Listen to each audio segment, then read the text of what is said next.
interventions en suivant les questions que tu nous avais envoyées. Le regroupement des plateformes et des assureurs très vite, ça aura du sens. On retrouvera ça à la fin, mais oui, bien sûr, ça va continuer. Et pour les plateformes, je tiens à signaler, je ne fais pas de pub, donc Itelis qui est présent et l'accord sur l'audioprothèse que l'on a fait donc, avec les ORL. Pour ça, c'était la page de pub, j'en parlerai plus. Mais les assureurs vont se regrouper. Les plateformes aussi, et c'est une nécessité, on va le comprendre, pour des questions de poids capitalistique. Et on retrouvera ce sujet à la fin. Dans l'intervention précédente, Guy Valancien a rappelé que la France était un leader médical historique, et c'est vrai que nous avons été leaders en médicaments, nous le sommes beaucoup moins. En vaccin, on est encore leader, mais je suis terrifié quand je vois les gens ne pas se vacciner. Même de la grippe. L'imagerie, Thomson qui a vendu l'autre branche AGE en 86. La génétique, on était leader mondial tant qu'il y avait le généton. Et puis l'État n'a pas pris le relais du généton. Et quand ça s'est arrêté, et maintenant aux États-Unis, il y avait Craig Venture pour le privé et l'État pour le public qui ont investi massivement. Donc maintenant, ils nous ont vraiment bien doublés.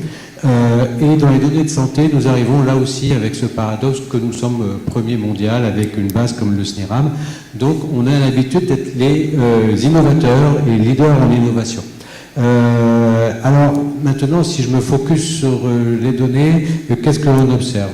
Je ne vais pas m'étendre là-dessus, mais c'est vrai qu'on observe quand même un blocage côté de l'utilisation des données. Je vais résumer ça en disant que beaucoup d'acteurs ont peur. Et que cette peur, finalement, va bloquer les innovations que l'on peut faire avec. Qu'est-ce que l'on observe aux États-Unis? Eh bien, c'est clairement l'inverse d'une peur. Au contraire, les données sont perçues comme une opportunité. Regardez l'esprit quand Craig Venture a publié le premier génome humain. Donc, bien sûr, il avait tout fait, il avait déposé les brevets. Et dans la même semaine, Barack Obama a annoncé que les brevets sur l'humain n'étaient plus valides aux États-Unis. Et donc, d'un coup, tous les brevets se sont cassés à la figure, tout devenait public, et ça a stimulé la recherche en génétique de manière fantastique. Et dans le même temps, il a lancé l'obligation pour tous les médecins et les hôpitaux de s'informatiser. Parce que c'est bien beau d'avoir un génome, mais si vous ne pouvez pas faire la relation entre une anomalie génétique et la pathologie qui lui correspond, eh bien, vous n'avez rien. Et donc, aujourd'hui, aux États-Unis, ils ont créé cette base nationale de génétique qui permet d'aller chercher, en fonction du génome, les pathologies pouvant correspondre. Quand on voit un programme comme ICHOM, c'est l'International Consortium for Health Outcome Measurement, c'est un programme qui est fait par l'Institut Karolinska, le BCG et Harvard. Ils formalisent 50 pathologies, ils en ont déjà fait 13, c'est mondial, il y a des gouvernements comme l'Écosse, les Pays-Bas qui se sont complètement impliqués dedans.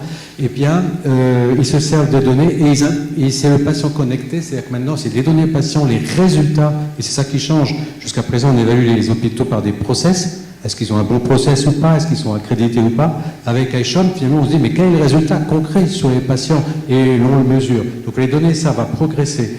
Et dernier exemple de ce qui se fait là-bas, c'est tous les traitements personnalisés, car effectivement, nos traitements sont toujours conçus pour une moyenne de gens, mais ils ne marchent pas sur tous. Et quand ils ne marchent pas sur tous, eh bien, il faut arriver à repérer les traitements qui marchent sur certains. Et là, c'est clairement les bases de données. Alors, aux États-Unis, on voit que c'est une vraie opportunité et nous, il faut vraiment qu'on acquiert cette culture de l'opportunité autour des données.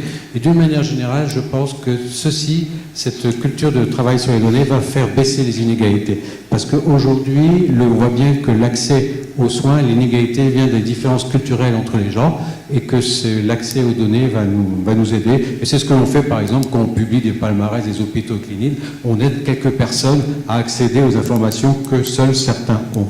Alors ensuite,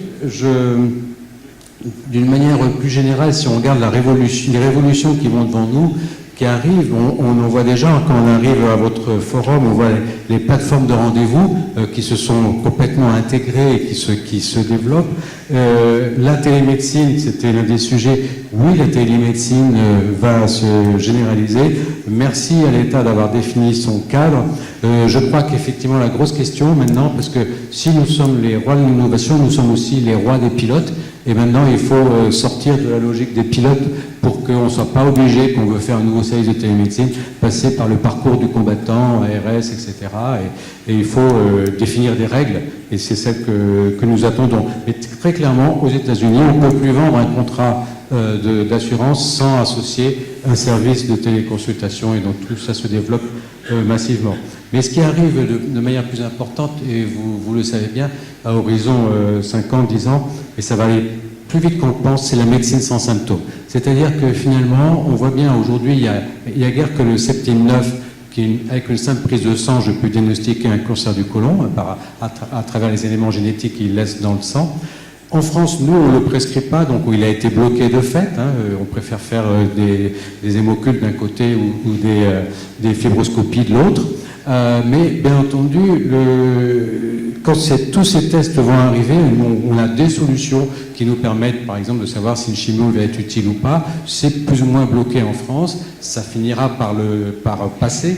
Mais on voit bien que, comme la prise de rendez-vous, c'est symptomatique, c'est une logique de contournement, eh bien un jour il y aura des acteurs qui arriveront à nous proposer des logiques de contournement. C'est-à-dire que pour se faire prescrire des tests génétiques, je ne serai plus obligé de passer par mon médecin.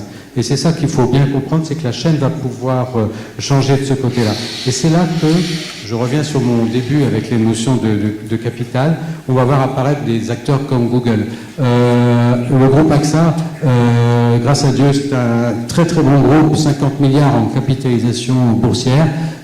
Google, c'est tout simplement 10 fois plus. Et donc, vous voyez bien que à chaque fois que les innovations arrivent, elles sont très chères, mais si un acteur de la taille de Google est capable de vous fournir un ensemble de prestations incluant des tests et le monitoring qui va arriver avec, et donc c'est tout le service de la médecine sans symptômes qui peut être capté par des gros acteurs. Ce qui veut dire qu'il va falloir que l'on se réorganise et repenser de ce point de vue-là les spécialisations médicales et les études médicales elles-mêmes. Là, je n'ai pas le temps, je ne vais pas développer ça, mais on voit bien que le chamboulement va nous forcer à repenser l'ensemble de notre système. Et bien sûr, le paiement. Et là, je crois qu'il faudra se poser la question, bien sûr, de rémunérer la télémédecine, mais aussi, pourquoi pas, d'envisager le paiement à la capitation, en tout cas d'autres formes de suivi du paiement. Et je terminerai, pour rester dans les 10 minutes, par rapport à la médecine prédictive. Très clairement, ça fait aussi partie de nos fantasmes. La médecine prédictive, est-ce que ça va créer des inégalités? Plutôt non, parce qu'au moins on aura accès au traitement. Moi je suis en France, par exemple dans les mélanomes aujourd'hui, vous avez des gens qui ont des super traitements d'immuno-oncologie et d'autres qui ont des vieilles molécules qui n'ont même pas 5% de résultats. C'est la réalité de notre pays aujourd'hui. Toute cette médecine prédictive va nous aider à changer cet état-là. Et la dernière chose que je voudrais vraiment dire, c'est que, premièrement, en termes de médecine prédictive, nous avons en France la loi E20 qui nous protège, c'est-à-dire que tous nos contrats santé, pratiquement tous, sont viagés, c'est-à-dire que vous n'avez pas de questionnaire santé à remplir. Mais surtout, et ça sera ma conclusion, ça n'a plus aucun intérêt. C'est-à-dire que sélectionner, mettre en place des process, des équipes pour trier le risque coûte plus cher que de prendre tout le monde, d'assurer tout le monde d'un coup en logique de grand nombre, et les mauvais risques et les bons risques.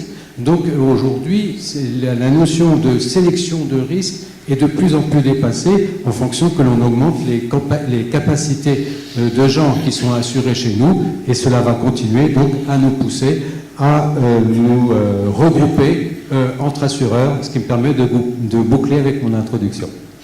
Merci Philippe. Merci.